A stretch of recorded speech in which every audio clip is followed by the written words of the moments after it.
Welcome everyone. My name is Paula Bartholomew. I'm the Director of Student Services here at Hawthorn, and it's my good fortune to be the moderator for this webinar. I'm joined here with James Bernardinelli, who's engineering this presentation, and with Trudy Scott, who's our presenter. And I want to welcome you all and thank you for joining us.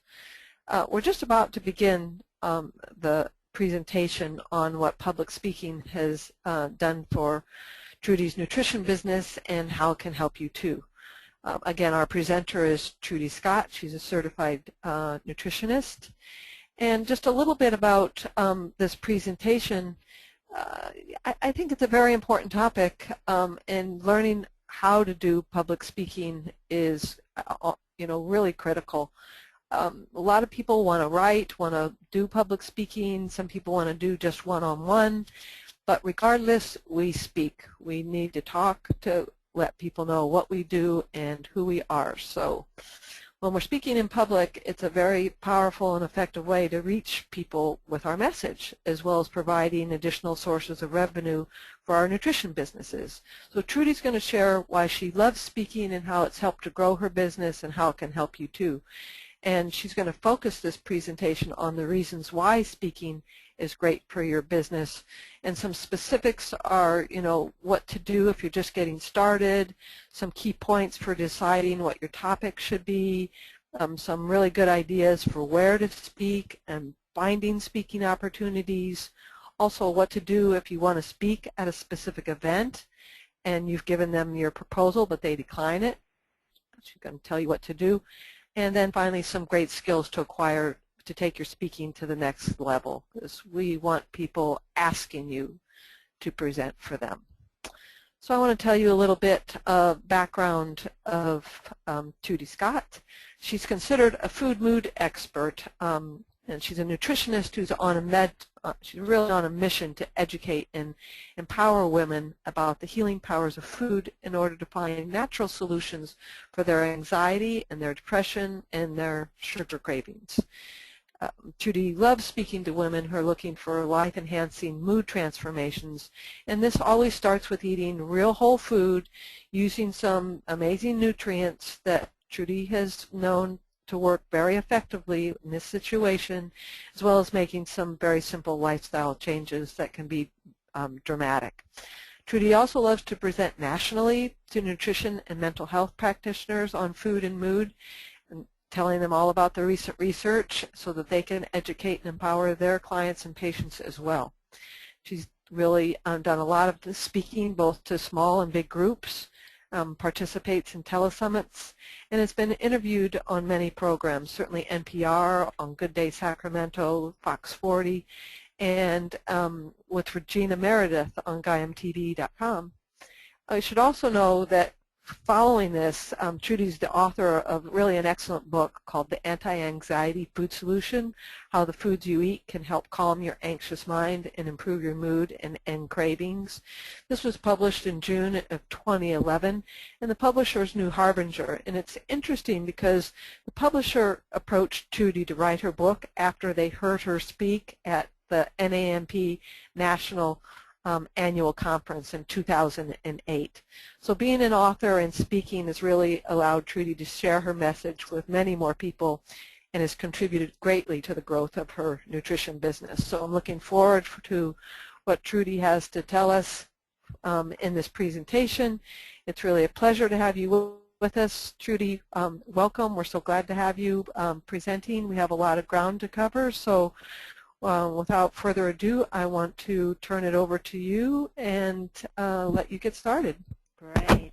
Thanks, Paula. Thanks for having me. I'm just thrilled to be here, and I'm really excited to share this because it has done so much for my nutrition business, and I know it can help you if you are a nutritionist and you want to expand your business, reach more people, and share your message, which is what we're all about. We're so passionate about what we do. We have such an important message to share, and if we can use speaking to reach more people, that's what it's all about. So let's get right into it.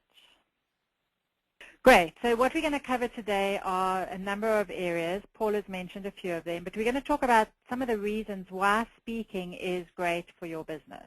And there are a lot of reasons. And there are also some things to think about if you're just getting started. I know there's going to be some of you who are doing some speaking, and then some of you who are just getting started. So I want to share some of those tips for the newbies, and then I'm going to share some other information for if you are already speaking. So you should get some good gems out of this presentation.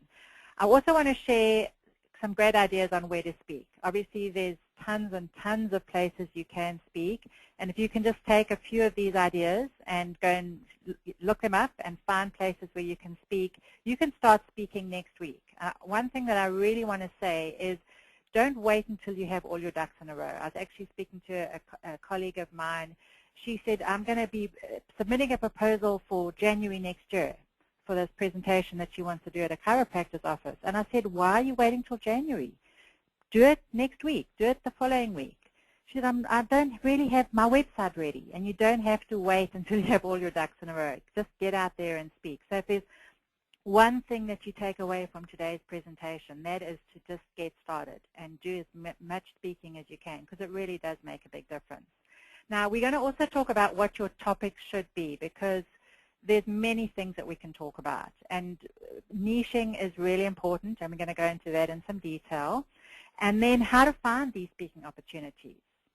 And what you, as Paula said, what you must do if you want to speak in an event and they decline your proposal. And this talk's going to be a lot about me and what I've experienced, because it's what I've been through and what I've learned the hard way. So you're going to see some examples of where I've tried to submit a proposal, haven't been declined, and what I've done. And hopefully you can learn from that as well. And then some great skills to take your speaking to the next level. So first, before we get going, I just want to share a little bit about my story in case you don't know about my background and how I got into writing this book about anxiety, is that I had always been an outdoorsy, adventurous person. This is a picture of me rock climbing in Utah, and I met my husband on a cliff face, and we got married in the mountains, and we had our honeymoon in Kenya, and I'm an adventurous, outdoorsy person, but in my late 30s, I started to get increasingly anxious. And I actually had 3 panic attacks, which I would not wish on my worst enemy. It was very, very scary. I thought I was going to die.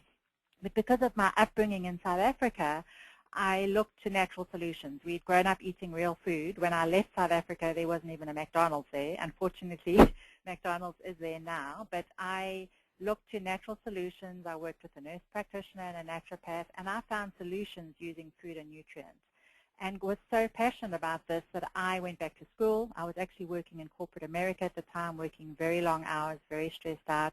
But I went back to school to study nutrition, and when I discovered the power of food, I just was so thrilled that there was this opportunity for me to help other people.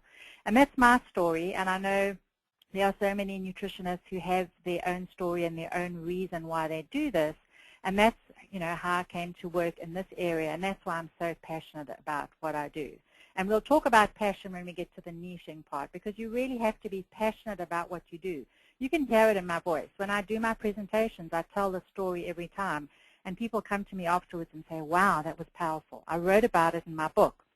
People can relate to you. They can relate to your story. So having a story is really important. Sharing your story, and the other thing that you want to do when you're doing presentations is sharing other people's stories, because those are very powerful as social proof of the work that you're doing. But let me just share with you what has contributed to the growth of my nutrition business. So the biggest factors, definitely speaking. And I started speaking before I wrote my book. And I'm going to share with you some of the things that I have actually done in the speaking world. But the other factor is writing a book. And this is what my new little project at the moment is, you know, write your book, grow your biz, helping people to write their books, and then also get out there and speak so they can share their message with more people. The other factor that really has helped with the growth of my business is having this niche, having this very narrow area that I focus on. Yes, I can help people with diabetes. Yes, I can help people with weight loss. Yes, I can help people with high blood pressure. But I am known as the food mood expert, and I help people with anxiety problems. And people seek me out because I'm known for that, for this expertise. So think about this as you are starting your nutrition business. You may not know for sure what you want to do now, but start thinking about the fact that it's going to be useful to have a niche. And when we get to that section, I'm going to tell you why you want to have a niche. Some of the other factors that has really helped me is getting in the media and using Haro. Haro is a free tool called Help a Reporter, where you can pitch your story to a reporter and you can get quoted in the media. I use it and get quoted in the media 4 to 5 to 6 times a month. And then, of course, the other thing that really helps my business is referrals. So you don't want to forget about that. That's getting referrals from your current clients or getting referrals from other health practitioners. And all these factors that I've just talked about are just this two-way street. If you have a book, you have to speak. You can't just think you're going to write a book and it's going to fly off the shelves. You really do have to speak to get out there in front of people. If you speak, it helps to have a book, of course. I remember speaking when I was in South Africa, and I would talk on a topic and people would say, oh, that's so interesting. Have you got a book on the subject? And I'd say, no, I don't have a book. So having a book definitely does help. And then having the book gets you into the media. Speaking prepares you for being in the media. And then, of course, having this niche helps you write the book, helps you get in the media, helps you with getting speaking opportunities, and helps you get referrals. So you can see they all feed off on each other. Now, let me just share with you a little bit about some of my speaking, just so you get an idea of how I've got to where I am, because it didn't happen overnight. It's been a lot of work, but it's been really exciting. So when I did my internship, when I first graduated, I started doing local talks, modeling the PowerPoints of my mentor. I actually worked with Ellen Hilliard here in Sacramento, and she helped me set up some of my first presentations, and I did some talks in the office. And then I was in South Africa in 2005. I moved back there for a year, and I did 3 or 4 talks a week. And I did a myriad of topics. I talked about low blood pressure, arthritis, mood, pain, endometriosis, how to make salads, how to do sprouting. Something that I want you to look at here is I didn't talk about healthy eating. I talked about a topic that would draw people in. My talks were very similar. They were all about real food, about lifestyle changes, getting enough sleep, getting some exercise, and then I would add in specific points for low blood pressure or a specific point for arthritis or something different for mood. But what I was doing was drawing in people because they had a pain point. They had this issue with mood or they had arthritis. And I was pretty much doing the same talk with a few tweaks to different audiences. So just keep that in mind. Going out and talking about healthy eating is difficult to draw people in. People know they need to eat healthy food. But if you're talking about something that is a problem, ADHD, kids with learning disabilities, problems, that is something that parents really want help with. So think about this as you're thinking about doing some of your presentations. Then 2008 was when I spoke at the NANP conference, and I spoke on anxiety and depression, and that's when New Harbinger approached me to write my book. 2011, I spoke again on the anti-anxiety food solution. My book was just coming out at the time. And then this year, I spoke at the Nutritional Therapy Association conference, and you can see by now my theme is now mood, and I'm focusing only on mood. This conference was actually inflammation, and they wanted different people to talk about inflammation, and my talk was on anxiety, stress, and depression, and the tie-in with inflammation. So you can see once you have your specific talk that you focus on, you can talk about this topic at various different settings. And then right now, 1 to 3 times a month, I'm doing local talks on anxiety and mood to consumers in the community, to realty groups, Holistic Moms Network meetings, you name it, whatever, libraries, and I'm going to share with you some of the places that you can look at to speak. But this is what I'm doing on a regular basis. I also speak 1 to 5 times a year at big conferences, mental health conferences, integrative health conferences. I spoke on stage to 500 entrepreneurs as part of Ellie Brown's business finalist in her Shine coaching program. That's a picture of me there on stage.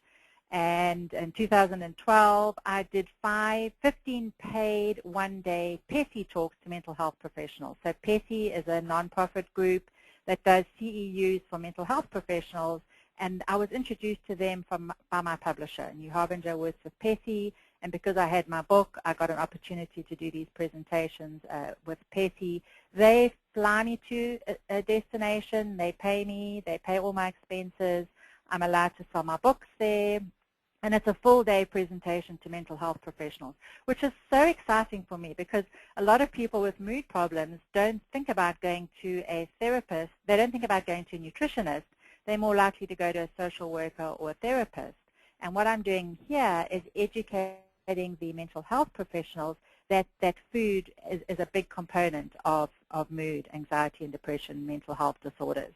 So I am reaching more people by not just speaking to consumers, but by educating mental health professionals. And it's so wonderful because there are so many mental health professionals that get it. You know, they really see that their clients need additional help, that they don't want to do medication. So this is, you know, another way that I'm able to reach more people. So think about other allied health professionals that are in your area that serve the same people that you serve, and how you can possibly talk to them to serve those people in a better way.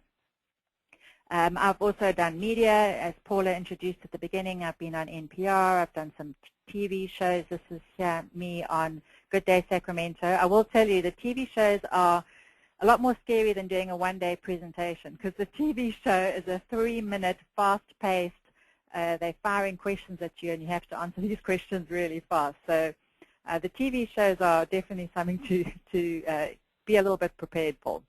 And then the fact that I had done these 15 one-day presentations really prepared me for this 1-hour interview that I did earlier this year on Guy and TV. It was a 1-hour interview where it was a TV interview, and it was just fabulous. And what I got out of that was a nice 3-minute clip and a nice 5-minute clip that I now use as promotional material for when I'm submitting proposals. So keep in mind, if you ever have an opportunity to be videoed, make sure that you take that opportunity. When any of my TV shows that I've been on, I get a copy of the CD, the Guy on TV clip. You will take and you will keep, because those you will add to your portfolio that you can use when you're submitting further proposals. And then 2013, earlier this year, I spoke at the NANP conference again, and this was a totally different topic, and this is my new baby, which is Write Your First Book. I want to help other nutrition professionals get their first book out there because it's done so much for my business. And I'm now doing a teleseries under this Write Your Book, Grow Your Business program, and I'm going to share a little bit more about that at the end. So whether you have a book or not, you just want to think about starting to speak. If you're thinking about writing a book, you definitely want to start thinking about speaking and actually start doing it. Not thinking about it, actually doing it. So 5 reasons why speaking is great for your business. The obvious one is that you have a bigger reach, and you can reach more people. Working one-on-one, you've got this limitation. If you're talking to 20 people, you've got more reach. If you're talking to 50 people, obviously more reach. If you're talking to 500, that's fabulous. If you are then talking to someone like I'm speaking to, which are the mental health professionals, you've got an even bigger reach, because they now tell people about my book, they tell people about my food, they tell them about the power of food and what they have learned. So it just gives you this opportunity to reach even more people. And then you've got this ripple effect. So each one leads to other opportunities. And we'll go into some of these in a little bit more detail. But you do one, and make sure whenever you're doing a talk, you say at the end of your talk, if you know anyone who is looking for a speaker on this topic, please let me know. If you're part of a mom's group, if you're part of a church group, if you're part of a school group, and you're looking for speakers, please let me know. Each opportunity leads to something else, so don't miss out on those opportunities. It's obviously a source of income. A lot of my talks that I do are free, but a lot of them are paid. You also can make money selling books. You can make money selling supplements. If you're exhibiting at an event, you can make money selling information products or teleseminars. So getting out and speaking definitely does boost the bottom line, and it gets your name in the media and on the World Wide Web. And I've got this lovely picture of Google here. I love how they come out with all these different themes. But, you know, have you Googled your name lately? Make sure that you do it on a monthly basis and see what comes up. And when you are out speaking, you're going to see that coming up more and more. And that's important to build your credibility and to build your expertise. And of course, when you're speaking, it's going to build your confidence. It's going to build the clarity that you have around your message and how you need to communicate your message, and it's going to make you more credible. So let's just go into this whole reach, having a bigger reach, and this ripple effect, and getting your name out there. So this is one of the examples. I was on Gaim TV. We think they've got about 6.5 million viewers. We're not sure, but that's what we think it is. So that's a big reach. But how did I get this? I spoke at the NANP conference. I got the book offer. I wrote the book. Pessy signed me up. I was at a talk in Sacramento. There was someone in the audience who knew Regina Meredith. They made the introduction, and I got onto Gaim TV. And this happens all the time. The Fox 40 and the NPR Insight, 50,000 each viewership. I was on stage at Shine in Ali Brown's program. One of my colleagues who was also on stage is an expert in doing press releases, and she did a press release announcing the fact that she was a runner-up in this competition. And I thought, wow, if she can do a press release, I can too. So I did some research on press releases and did a press release, and next thing I knew, I was invited to be on these shows. And then another example is with my book. I did a talk and a book signing at a local store here in Sacramento, and they did a press release, and suddenly I was listed on 10 local sites in the Sacramento region. So that just got my message out in a bigger way. And this is the hour-long interview that I did on Gaim TV. I've shared the link here for you, so you can go and watch it if you like. You do have to become a member, but it's free for 10 days, and then you can just unsubscribe if you want to, or you can just watch the 5-minute clip.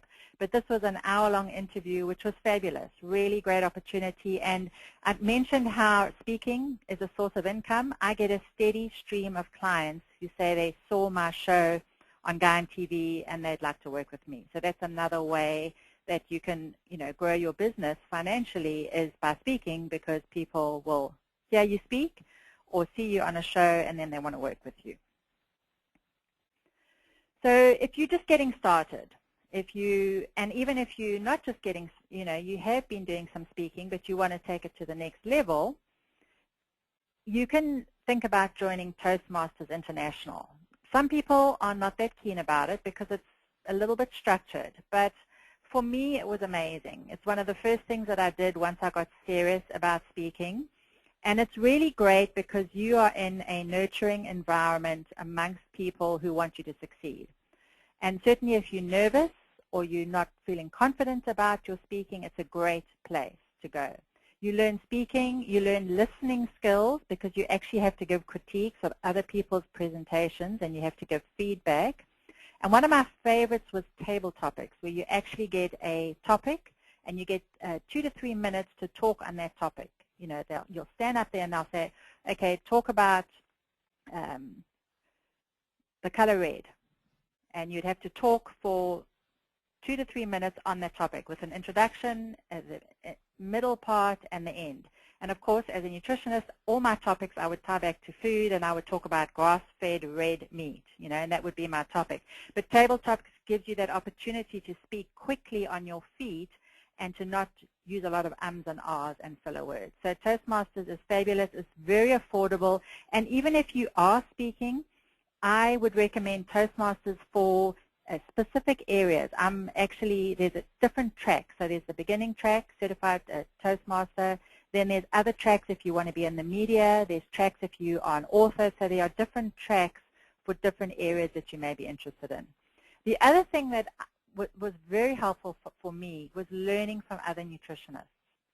So if you can find a mentor and you can assist them at their talks, that's a fabulous way to learn. I actually did an internship with Julie Matthews, author of the wonderful book, Nourishing Hope for Autism, and I helped her with doing some of the research for her book, which really helped me when I was doing my book, but I also assisted her in setting up some of her presentations, giving her feedback, and actually assisting at some of the presentations. And then, of course, at the 2008 conference, J.J. Virgin, the author of the New York Times best-selling The Virgin Diet, very proud of her for that, she did a talk on speaking. And that talk really kicked me into gear. When I heard that, I thought, wow, I really need to start talking. And she said, use a sign-up sheet to collect names. And if you in a presentation and you've got an opportunity to collect names, you should really do that. And of course, my talk was the next day, and I didn't have a sign-up sheet.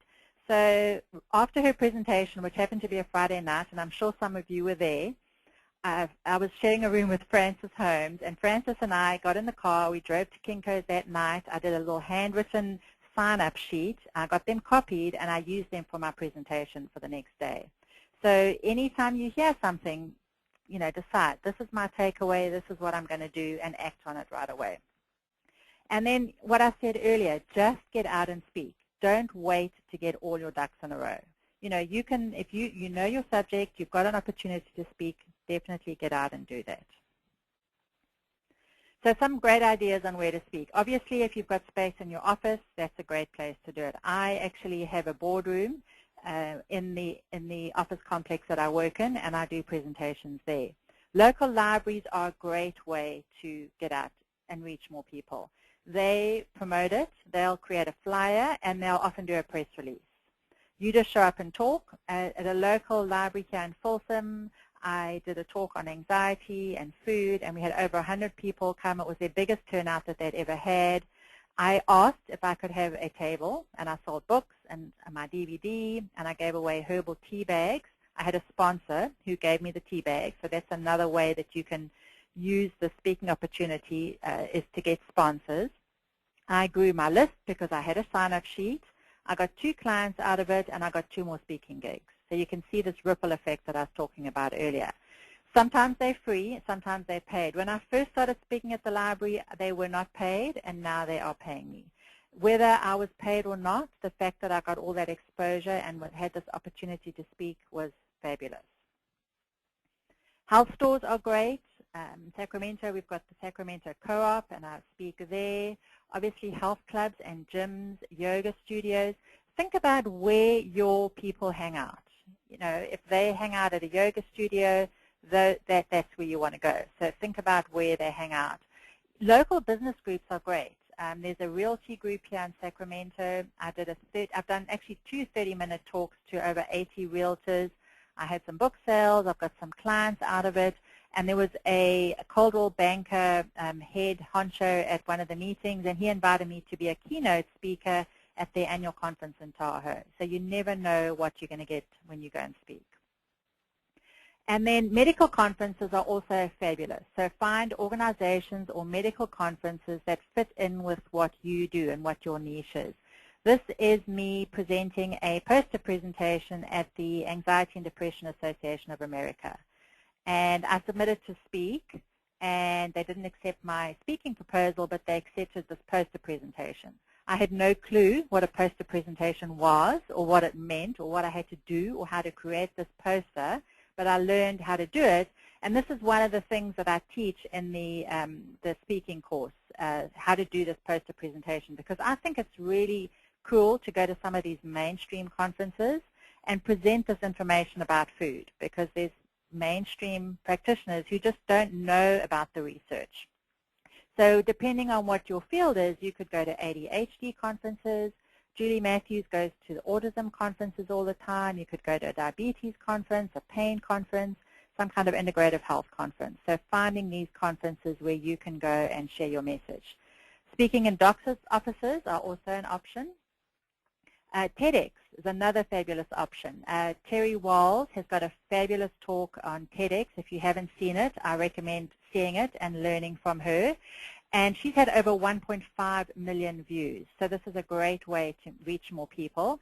And I actually met her at an event about a month ago, was very inspired by TEDx and her fame on TEDx, that I just applied for my first TEDx. So don't feel afraid of trying some of these things if you are inspired to get out and speak.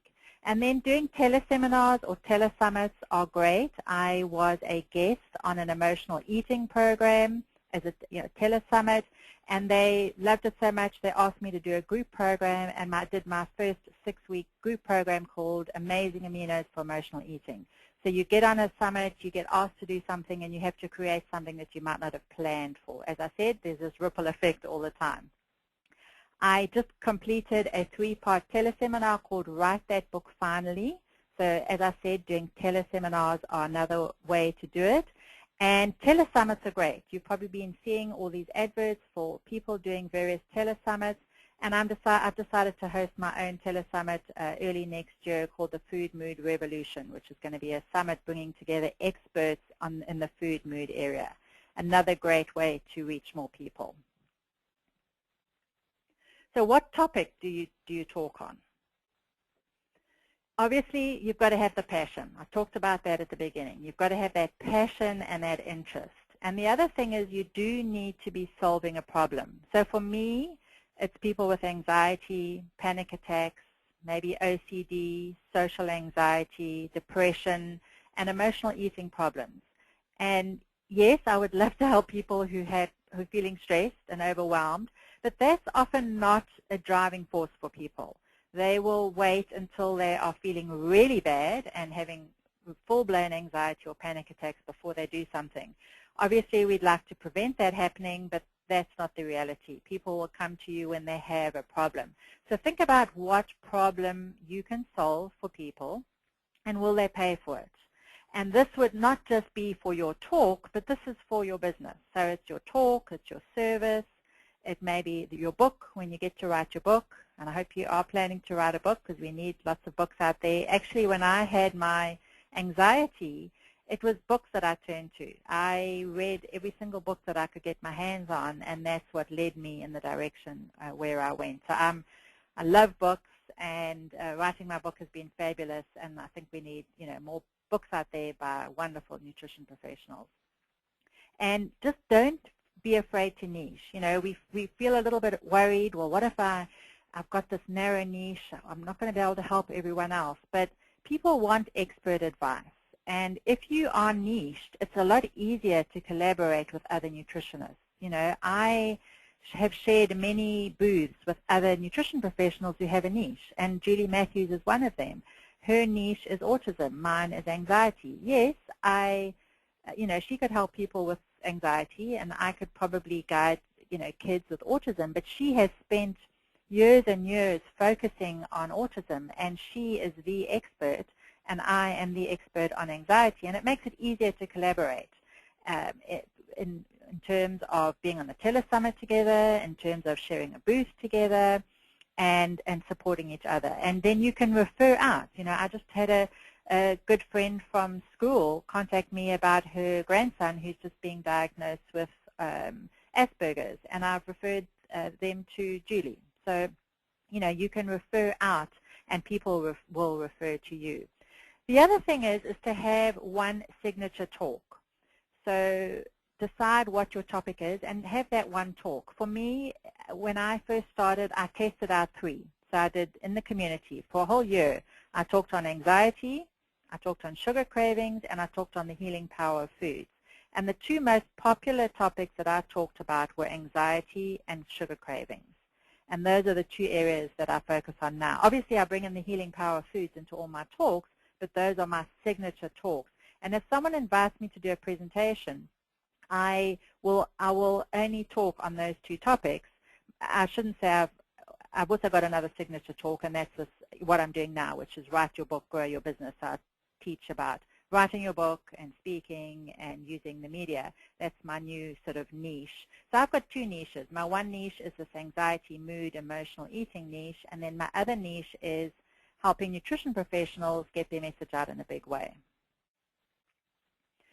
How do you find these speaking opportunities? So obviously, organizations like the NANP, I know that they are looking for proposals for speakers for the 2014 conference. The deadline is October the 11th, I think, so I encourage you to submit a speaking proposal. NAMI, for me, was a great place to submit proposals to, National Alliance for Mental Illness. Holistic Moms Network is a great opportunity as well. So finding organizations that may need you as a speaker. You can Google organizations and events in your area, obviously. Chamber speed networking sessions are a great way to get speaking opportunities.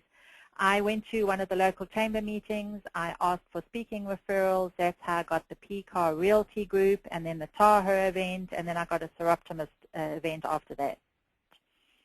And then look where your nutrition colleagues are speaking. You know, if you sign up for someone's newsletter and you see where they're speaking, that will give you some ideas on where you can probably speak. And where are integrative doctors speaking? I always look at Dr. Mark Hyman's newsletter and see where he's speaking, and that gives me ideas. And then, of course, you can exhibit at events. I was just at the IMMH, Integrative Medicine for Mental Health Conference, and I was an exhibitor, and I had submitted to speak at their 2014 conference. This is my booth at the IMMH. I was just there 2 weeks ago, and it was a great opportunity to meet people, a great opportunity to meet some of the people at in the organization and some of the people that are actually looking for some speakers. And they could see that there were a lot of people at my booth, that there was a lot of interest, and they could see that I might be a good speaker for next year. So if you are thinking about speaking at an event and you have not been accepted, this is one way to do it, is show up and be seen and show your expertise. And you'll see I did a few things at this booth. I just want to mention a few things because this is another area that I teach, is how to have a booth, how to have a successful booth, is obviously have a poster of your book cover, have some flyers to give away. You can see I've got some digital programs there. I've got my book. I've got a sign-up sheet in the front. I actually had some Hawthorn flyers there on the right of the tea bags. I had sample tea bags. And so having, you know, I had some liquid zinc donated by Designs for Health, so I was doing zinc status testing. So there's a lot that you can do when you have a booth, which helps you get your message out in a bigger way. And if you are doing some speaking, it's a lot easier to do a booth because you feel a lot more comfortable doing something like this. And Julie Matthews was at the same conference. I keep mentioning her, but she's one of my favorite nutritionists. She had a booth next to me, and she's been doing this a little bit longer. She's got a nice big poster there. And one thing to think about when you do exhibit, or if you are thinking about exhibiting, is when you go to a conference. I heard Paula mention the Western A Price conference that's coming up. Walk around taking pictures of other people's booths, and you'll get some great ideas. Every time I go to a conference, I get ideas. You can see the little pumpkin seeds in the front of Julie's booth there. It's something that I always do at my booth, and she picked it up for her booth. And it was so funny. She said to me before we went to the conference, "You're going to be right next door to me, and I was going to do pumpkin seeds." I said, "Don't worry about it. Just do it. Just do it as if I wasn't going to be there." So you can get ideas from other people all the time. So what you absolutely must do if you want to speak at an event and they decline your proposal. So this is my example at the Anxiety and Depression Association of America. They are a mainstream medicine conference. They are a very big conference. They have over 1,000 people attend. And I am on a mission to let them know about this powerful connection between food and mood. And I really want to speak there. So I have presented proposals twice to speak there. And they have turned me down twice as a speaker, but they've accepted me as a poster presenter. So what I did is I attended the event. I met some of the people. I actually did some volunteer work, and I showed up and I was visible. So now they know me. They know my name. They know who I am. When I email them, they know who I am. As I said, in 2012, I did the food mood case study poster presentation. And then 2013, I did this gluten poster. And the great thing is, I had people come by and ask me questions about the poster. I actually had a psychiatrist from Johns Hopkins University come by and say, "This is interesting. A lot of my clients are going gluten-free." And I said, "So, and what are they saying?" He said, "Well, they're saying it's really helping." So you're just planting that little seed. And they are going to be accepting proposals for the 2014 conference coming up, I think, in the next 2 months, and I'm going to submit again. And each time that I submit, I get a little bit more information on the best way to do it. I go to the conference, and I see how other presenters are presenting. So watch this space. 2014, I'm going to be presenting at this conference. I hope so. The other great thing is I've got these posters that I've created that a lot of my clients are saying, oh, this is cool. I'd like to get a copy of that. And now at this last conference that I was at, I was actually selling these posters. So everything that you do, it has this ripple effect, and you can do something else with it. So always think about what you're doing and how you can repurpose it and how you can use whatever you've created in another situation. So 3 great skills to take your speaking to the next level, so they come knocking at your door. So I would really encourage you to get a speaking coach, an acting coach, or a media coach. You may not do them all at once. Over the course of the last few years, I've had various different people that have helped me. When I did my second TV interview, I actually had a colleague in one of the business coaching programs that I was in, Deborah Genovese, and she gave me some great tips on being on the media. So that was fabulous. And now I'm actually looking for a coach who can help me with some improv, which will help me be a little bit more animated on the stage, because I feel like that would help me a lot. So there's a lot that you can learn by finding someone who's an expert. Just like we encourage people to work with us for nutrition advice, don't be afraid to find someone who can actually help you with some of the speaking that you may want to do. Another great idea is to video your talks. I mentioned getting copies of your videos, so certainly get copies if you can, or have someone video you. If you're going to speak at Toastmasters, have someone video you so you can see what you look like and critique yourself. 2 tips that I heard about videos. One is to watch it without the sound, and you can see your gestures. And the other is to listen to it without seeing yourself, and then you can hear yourself. And I shared the link here for this YouTube video. This was me on stage at Allie Brown's Shine event, and I've got a lot to learn. You know, when I did this one, I was talking really fast, and my mouth was dry, and it's good for me to go back and look at it and see how much better I can do.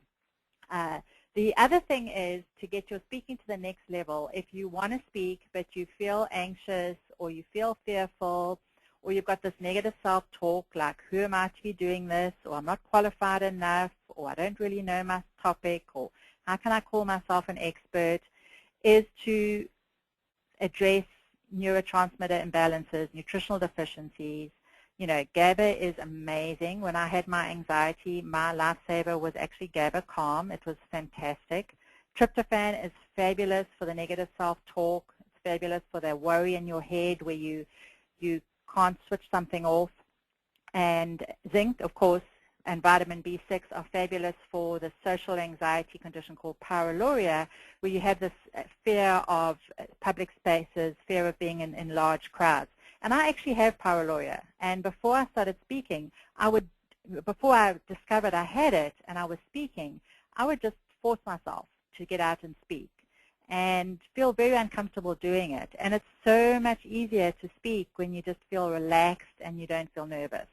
So if you have any of that going on, I just encourage you to, you know, look at some of the nutrients. And of course, my book, The Anti-Anxiety Food Solution, as Paula said, has got some great resources in that area. And then I wanted to just end off here with Sue Painter. She's a colleague of mine. She's a marketing expert.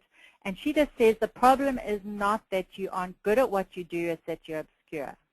And you need to start to build your tribe and your list right now. This is actually part of an interview that I did for my Write Your Book series. So, but whether you have a book or not, you need to start to build your list now. And getting out and speaking is a great way to do this. It will definitely contribute to the growth of your business, and it will allow you to reach more people and serve more people and make a bigger difference in the world, which is what we're all about, isn't it? So I just wanted to share with you some places that you can stay connected with me if you would like to, and if you want to learn some more information on any of these areas. I've got my new website, writeyourbookgrowyourbiz.com. And I've got a newsletter that I send out. I've got a blog that I've just started doing earlier this year. I do consulting. I've done some expert interviews with some other authors, and I'm going to be doing more expert interviews. I'm actually going to interview Terry Walls to talk about her TEDx interview, and I do these trainings. The first one is write your book. The second one is a deeper dive into what we've covered today, which is speaking, exhibiting, and poster presentations. And I'm going to be starting that one coming up in the near future. And then the next one that I'm really passionate about is HARO, this Help a Reporter that I mentioned earlier, doing press releases and getting your name in the media. So that's all around write your book, grow your biz.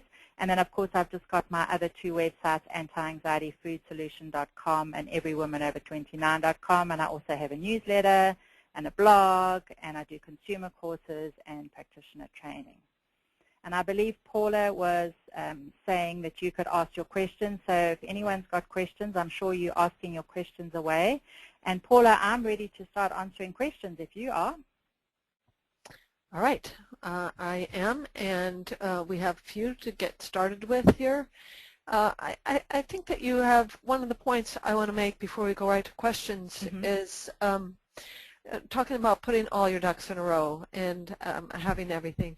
What I hear so much from students is that I couldn't possibly talk about something until I know everything. So I'm going to wait until I'm, all done with school and I know everything, and then I'll go and talk about it. And I really encourage them to talk to anybody they can as they're learning, because it deepens their learning, it deepens their understanding.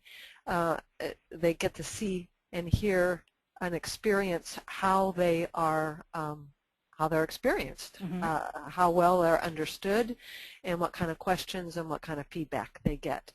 And so this is within, their own family and extended friend circles, and initially to just kind of get those little duck feet wet. I think that's great because, as you say, when you do it, you get more confident certainly doing it, and you see what people may understand about what you're saying or may not, so you'll get questions, which is great. And I just say that when you're a student, you know more than the people that you're going to talk to, and you don't have to have all your ducks in a row. So I'm really glad that you emphasize that. The other thing is that we've got to realize is it could be some of the low serotonin talking. I'm not quite ready. I see a lot of nutrition professionals wanting to keep studying and keep waiting till they're an expert and not feeling like they can get out there. And you just got to be aware of that some of it may be, biochemistry, and some of it may be thinking, well, I'm, not quite ready and I need to learn it all. So both of those are both important factors. Okay, a question here about poster presentations. Would you briefly share what a poster presentation entails? So I'll give you an example at the ADAA conference. What they do is they'll have the talks, just like we have at, say, the National Association of Nutrition Professional Conference at designated times. But what they do at 2 designated times on each day, they will say from 5 p.m. till 7 p.m. in this area, we're going to do poster presentations. And it's a huge hall. And what they do is everyone stands next to their poster for 2 hours. And everyone at the conference walks around to 50 to 100 different poster presentations, reads the poster, and has a conversation with the author of the poster. So you stand by your poster, you will have business cards there, and you will talk to the people who come by and want to read it and find out about it. Most of the time at these mainstream conferences, the poster presentations are studies. So it'll be the abstract of the study, maybe some pictures, maybe some articles about it. Now, for me, it's going to the anxiety conference. It's topics on anxiety. Some of them are, drug studies. Some of them are therapy studies. But then what I did is I did this poster presentation. The one was a case study of a woman who used food and nutrients. And then the other one was the poster of the gluten, all the research showing the connection between gluten and mental health. And they wanted me to come in and share this information, so I was thrilled to do it. And what I had to do was, go online and figure out what the format needed to look like. And I found some university sites that showed you how to do them, and I just modeled one of those. And then I found a place that will print this giant poster because they're very big, and you need a special company that does it. And then I took it to the the conference, and I went there and did my poster presentation. I got listed in the program, I got listed on the website, and now I use those posters. I've created boards, I've mounted them and use them when I'm at an event and use it at a booth. Okay, that was very informative. Thank you very much. You're welcome. It's a big thing to put together and can be quite effective. Mm-hmm. What do you do with the sign-up list? Do you invite the people that sign it to future talks, or do you ask them for referrals? What do you do with it? So if I'm at a talk, are you asking about a sign-up list at the talk? Yes. Yes. So I will have usually got a table when I'm at a talk, and I will have a sign-up list saying, and I usually mention it at the end of the talk, like I just did in this presentation. If you would like to stay connected and you'd like to learn more about some of the latest research, I welcome you to sign up to be on my newsletter. And when you sign up, I will send you a report, and I'll usually, depending on what the talk is, I might have a little sheet there saying, sign up here, and I will send you a gluten questionnaire, and I'll send you the Pyroluria questionnaire and some information on how to do the gluten elimination challenge. So there needs to be some kind of incentive. You can't just say sign up to be on my list. There needs to be some kind of incentive, and then what you do is once they've signed up, you take their name and their email, and then you get back to the office and you capture that information and you send them the special report that you've promised them, and now they're on your newsletter list. Obviously, you need some software in the background to be able to handle all of that. I use an automated system called One Shopping Cart. And then they will get there, now they're added to my newsletter list. They will continue to get newsletters from me. And there's always a button, a link at the bottom of that newsletter list. They can opt out at any time. So on that sheet where they sign up, they do need to give permission to be added to your list, and you always just let them know that they can unsubscribe at any time if they want to. And then the other thing that I use as a sign-up sheet is at a booth. You saw on that table when I was exhibiting at the IMMH conference, I have a sign-up sheet, and I tell them the same thing. You know, sign up here, and I'll send you a copy of the case study or something that's interesting to them. I tend not to take a lot of paper when I go to some of these conferences, certainly because I'm flying and it's a lot of paper to carry and it's, you know, heavy, but also if I can do something electronic and not be printing a bunch of paper that someone might throw away, I have a sample copy there, and I say sign up here and I'll send you a copy of this that you can get when you get home. A lot of people like that too because they have got suitcases full of books and things that they're getting at the event anyway, and they might want to just get an electronic copy. It's a good idea to do it that way. It's, you know, they're getting the information, they're asking for the information, they're signing up because they want to stay connected with you.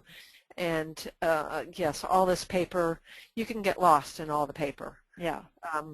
So definitely, yeah. And another element I just want to add, to that is in some of these business marketing courses that I've done, which have been very, very helpful, because, you know, we can be really good at being a nutritionist and good at what we do, but it's running a business and doing the marketing and getting your name out there can be challenging. So I do highly encourage learning in this area, and I've spent a number of years learning it. But one of the tips that I have been given, which I'm not really a big fan of, is to offer a giveaway, a prize. You know, sign up here and you'll get a free 30-minute session, or you'll get a free book, free like $90 program or something like that. And I used to do that, and I got a lot of sign-ups, but then I got a lot of people opting out. And I really want people on my list who want to be on my list. I don't want to give them some incentive to get on the list and then they're just going to unsubscribe. So there's many ways you can do it. Some people say just get them on your list, and once they start reading what you have to share, they're more likely to stay. But I'm just, you know, I just feel like I want people who want to be on my list to get on my list. absolutely. You want to stay connected with people that want to be connected with you and connect you with other people. Yeah. Another question about how do you find a speaking, acting coach mentor, and how much would you expect to pay for that? Well, with Deborah Genovese, who was the media coach, we did a trade. She needed some nutritional consulting, so I did not pay for her, but her hourly rate is like $200 an hour, so that's just gives you a ballpark there. And then some of the speaking coaching that I did, I actually joined a very nice LinkedIn group for speakers, and there was a gal who was looking for a student that she could use as a case study in some course that she was doing. So I got that one for no charge as well. So you can be very creative when you're first starting out. Otherwise, you could do a program. There's a speaking group here in Sacramento, and there's a gentleman who teaches how to incorporate humor into your presentations. And I'm thinking of doing his course, and he does a 2-hour training, and it costs $397. So that gives you some sort of idea. So it's around about probably $200 an hour for that type of thing. And I would never have considered doing any of these when I when I was first starting out, because just the fact that I was out there speaking and trying to find opportunities and trying to figure out my content and trying to figure out the PowerPoints, those things are that was the last thing in my mind. But now that I'm doing more of it and I'm comfortable with all of that, now I'm looking at how I can take my speaking to the next level. Okay, there's a few slides here, a few questions here back to back. And so this person's been a registered nurse for 19 years. How much of your practitioner background enters into your non-conventional speaking, consulting, and teaching? Can you repeat that again? I'm not sure what the question is. How much of your practitioner background enters into your non-conventional speaking, consulting, and teaching? And so do you speak at non-conventional events or only at natural healing events? I speak at both. Mm-hmm. Yeah. So your practitioner background, you'll be talking about it, what you do, like your talk here. You'll be sharing this kind of information in a conventional, non-conventional setting, right? Yes, certainly yes, definitely, because and a big thing that I like to do with all my presentations is share a lot of the research, and I certainly do that in conventional and in non-conventional, yes. And I may be a little more gentle on some of my presentations or my delivery when I'm speaking at mainstream conferences. Instead of saying, food is the solution, I might say food is, a powerful adjunct to some of these other therapies. So you do need to change your message a little bit when you are speaking to different audiences. Well, a question to that effect, and this comes up not necessarily it could be in any audience, but how do you answer questions from an argumentative perspective?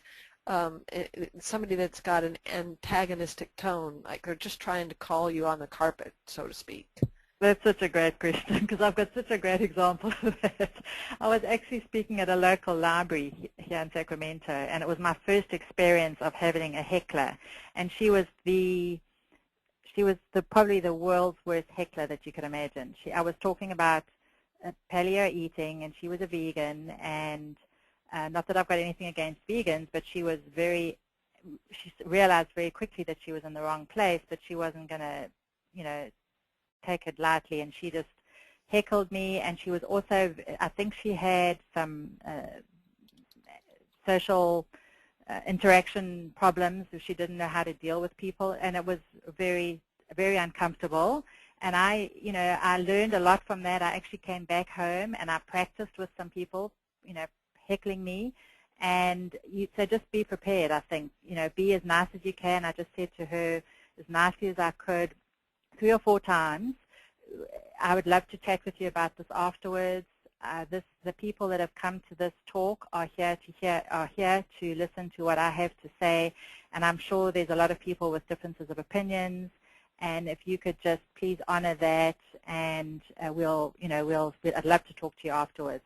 Unfortunately, it wasn't that easy. It took 3 or 4 tries, and I was ready to actually just pause the presentation and just walk up to her. She was in the front row. I was ready to walk up to her and say, you know, and try and escort her out, and then she eventually left. And she just stayed at the back and waved her arms and humped and hawed and made all kinds of noises for the rest of the presentation. So you've got to be prepared for it. I've been very fortunate in all the years that I've been talking.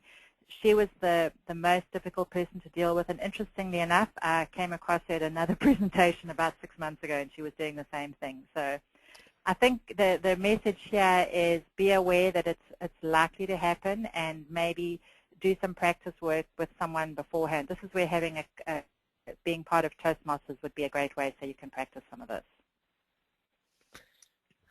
Yes, there are those people that sit in the front row, and the thing that I have to say, your response to her was really very good. It was very invitational. It was very gentle. It really pulled in the whole audience's perspective and the reason that they were there, pointing out that it wasn't just you that was being interrupted. And, you know, in most events, you shouldn't have to go down and escort someone out. That would, I think, create more chaos with somebody like that.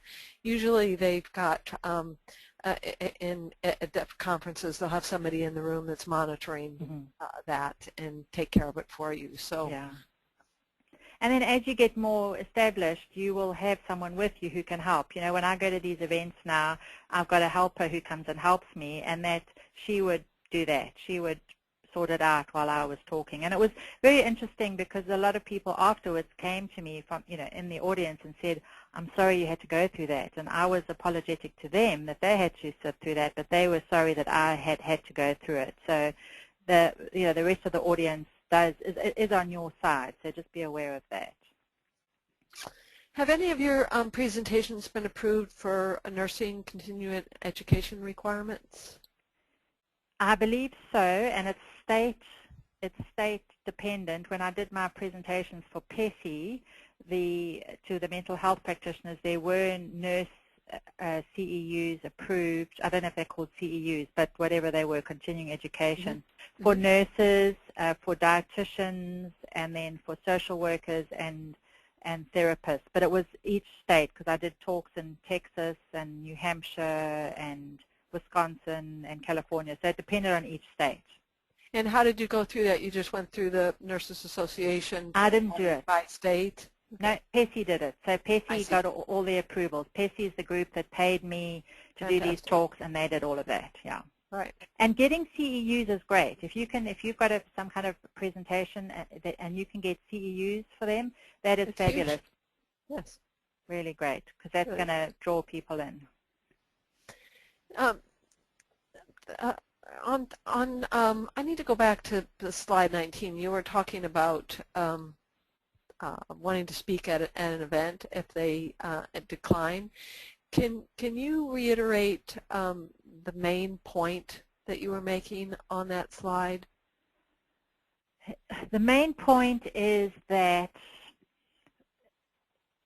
you may have to be more persistent than just submitting a proposal. You may have to do some homework. You may want to, if it looks difficult, because certainly the mainstream conferences like the ADAA, their proposal process is not just sending an email in. It's you've got to register, you've got to sign up, you've got to say if you've got any conflicting interests. It's very different, the process. And the first time I did it, it was a little bit daunting. And then the other thing is the way they have different types of talks. They call them roundtables, or they call them discussions, and they call them different things. So it may be a matter of going to one of the conferences first and seeing how things are handled, because they are handled very differently. Some people get up and talk for 15 minutes. They'll have like 5 people in a presentation, and each person will talk for 15 minutes. So it might be a matter of going to some of the conferences and seeing what's going on. So my point is, definitely submit, but definitely take it to the next level by going there, checking it out, and then also becoming known and as well as doing the submission. Does that help? Yes, absolutely. Okay. Thank you. And we'll go with one more question here, and then we'll go to closing. So in order to time your speaking, there's different things, whether it's radio or a talk or you're doing an all-day event, or 15 minutes or an hour. Like for here, you have an hour. So to time your speaking, do you have an average list of items equaling so many minutes of discussion per slide? Yes.